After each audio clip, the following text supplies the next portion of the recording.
Pasti pernah ngerasain gini, proposal capek disusun, referensi udah dikasih banyak, metode udah kayak wah banget nih. Kok tetap ditolak? Kenapa? Belum lagi, ada catatan yang tulisannya state of the art belum terlihat. Masalahnya, masih banyak dari rekan dosen tuh ngira kalau bagian ini tuh cuma rangkuman penelitian dulu aja. Padahal aslinya itu nyawa dari riset dan kalau lemah, mau digimana-gimanain tetap nggak kuat alias gugur di tahap awal. Nah, di video sekarang ini nih, kita bakal bongkar apa itu state of the art itu, yang jadi titik masalah, kenapa wajib buat dipahami, dan ada cara praktisnya nggak? Apa itu state of the art dan kenapa wajib buat dosen? Kita mulai dari definisinya dulu. State of the art atau yang sering disingkat jadi SOTA itu pada dasarnya adalah novelty atau kebaruan. Ya, dengar ini pasti langsung pada inget ya rekan dosen. Nah, menurut Prof. Husein Umar, SOTA ini rancangan unik yang benar-benar berbeda dari penelitian sebelumnya. Bukan cuma ngulang dengan judul yang baru. Inilah yang wajib dijelasin di latar belakang proposal hibah DPPM 2025-2026.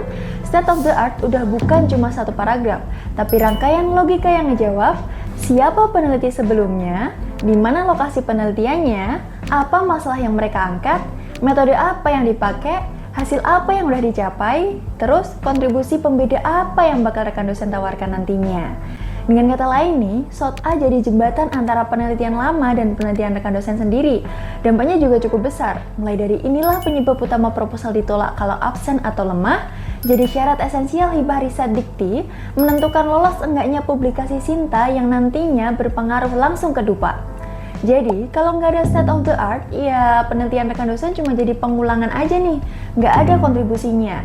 Dan dari situ, kita masuk ke alasannya.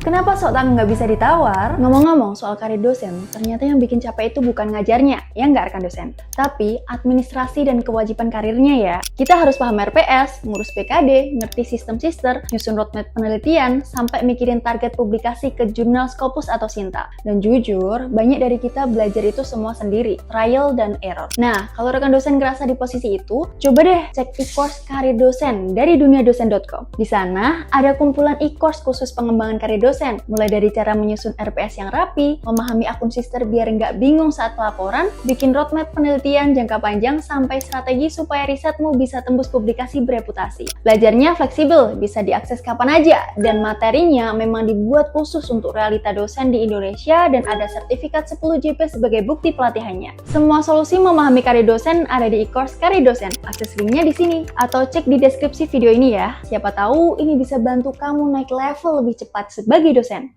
Alasan penting SOTA, hindari duplikasi dan plagiat. Oke rekan dosen, buat state of the art ini ada 3 fungsi besar di dalamnya dan cukup sering diremehin. Ya walaupun nggak semuanya, tapi kalau dibiasakan nantinya bakal jadi momok besar buat kelanjutan karir rekan dosen. Terlebih soal publikasi atau penelitian. Kita cek 3 fungsi utamanya, mulai dari pertama, mencegah duplikasi. Dengan SOTA, kita bisa memastikan kalau nggak melakukan penelitian berulang dengan hasil yang sama. Ini penting banget nih, biar benar-benar ngedorong kemajuan iptek, bukan cuma nambah jumlah laporan saja.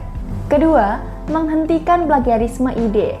SOTA sendiri bukti bahwa ide kita itu emang beda-beda, entah itu lewat metodenya lah, pendekatannya lah, atau teknologinya, jadi bukan cuma ngeadopsi gagasan penelitian lama. Ketiga, menghindari redundansi. Kalau tanpa SOTA, kita sebagai peneliti bakal beresiko ngolah data yang sebenarnya udah pernah dibahas. Padahal hibah sekarang tuh nuntut temuan baru, terutama buat TKT 4-6. State of the art ini udah bukan lagi nih soal kebaruan, tapi juga soal integrasi ilmiah.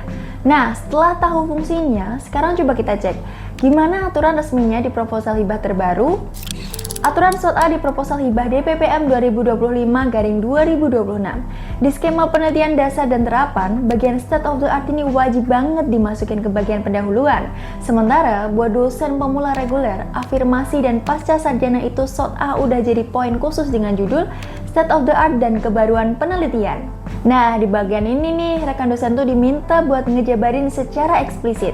Mulai dari keunggulan penelitian dibanding penelitian lain, apa yang di-upgrade, apakah topiknya benar-benar baru atau efektivitas metodenya yang ditingkatin, gimana kebaruan ini ngedukung luaran wajib maupun tambahan. Di update 2026 sendiri bisa dibilang makin tegas kalau state of the art ini jadi komponen bernilai tinggi, baik itu di tahap administratif maupun substansif di Bima dan Sinta. Artinya, ya gitulah. Enggak ya, bercanda. SOT-A ini sekarang udah nggak jadi lagi pelengkap, justru jadi penentu skornya. Di tahun 2026, riset tanpa SOT-A yang kuat hampir pasti tersingkir lebih awal. Setuju sampai sini? Terus pertanyaannya, gimana cara nentuin SOT-A secara praktisnya? 3 cara praktis tentukan SOT-A untuk proposal. Rekan dosen, sekarang kita masuk ke bagian yang paling aplikatif dan ditunggu-tunggu pastinya. Ini terkait cara cepat setelah apa yang udah bahas sebelumnya. Ada 3 cara sederhana tapi aplikatif. Oke nih, kita lihat sama-sama. Pertama, gunakan data lama. Coba rekan dosen itu sekarang bandingin hasil metode penelitian sebelumnya dengan masalah terkini. Cari celah atau kekurangan yang belum pernah terjawab. Disitulah potensi novelty akan muncul. Kedua, modifikasi metode. Di sini rekan dosen tuh bisa banget buat ganti pendekatan lama dengan yang lebih efisien atau lebih mendalam. Contohnya riset halal tourism yang biasanya pakai kuesioner, sekarang dikombinasiin sama pendekatan neuroscience buat ngebaca respon emosional wisatawan. Ketiga, analisis mendalam. Di bagian ini, rekan dosen tuh bisa banget buat ngegali perbedaan antara hasil penelitian lama sama kondisi yang sekarang. Dari gapnya inilah lahir kebaruan yang relevan dan konstekstual. State of the art emang bukan dicari di judulnya, tapi ditemuin lewat perbandingan kritis. Adapun contoh penggunaan state of the art penelitian yang bisa rekan dosen jadikan referensi. Dalam kegiatan bimbingan teknis penyusunan proposal penelitian dosen pemula bagi dosen PTS yang diisi oleh Prof. Dr. Ati Rahmiati, MSI, dijelasin nih soal satu hal contoh dari state of the art ini dalam penelitian yang lolos program hibah. Jadi, penelitian yang dilakukan Prof. Dr. Ati Rahmiati ketika neliti halal tourism dengan teknologi neuroscience, di dalam penelitiannya ini bakal dilakuin deteksi tingkat kedalaman minat pelaku usaha bisnis pariwisata dengan alat khusus neuroscience. Jadi, sederhananya itu, neuroscience bakal mendeteksi kebohongan seseorang kalau emang bohong loh ya, sehingga bisa didapatkan nih hasil akurat soal seberapa tinggi minat pelaku usaha. Teknologi ini lebih baik dibanding ngisi angket alias kuesioner buat nganalisis satu-satu data kualitatif. Makin ribet dan makin lama ntar kalau manual, kan? Atau kalau mau lebih jelas lagi, ada contoh fullnya dan bisa rekan dosen pause dan screenshot ini. Jadi, pada dasarnya, state of the art ini udah jadi jantung penelitian ya rekan dosen. Ya, nentukan apakah proposal kita itu dianggap baru atau cuma pengulangan dan ngejaga kita dari duplikasi dan plagiarisme. Kini, di hibah DPPM 2025-2026, SOT-A bahkan jadi penentu nilai sejak tahapan awal. Pastikan dulu satu hal ini, apa state of the art dari riset Anda? Sebelum menentukan apa riset yang akan diambil rekan dosen nantinya. Kalau video ini bermanfaat, jangan lupa klik subscribe dan share ke rekan dosen lainnya. Like dan komen di bawah ini apa yang perlu kita kulik lagi seputar karir dan akademik dosen. Sampai jumpa di video selanjutnya.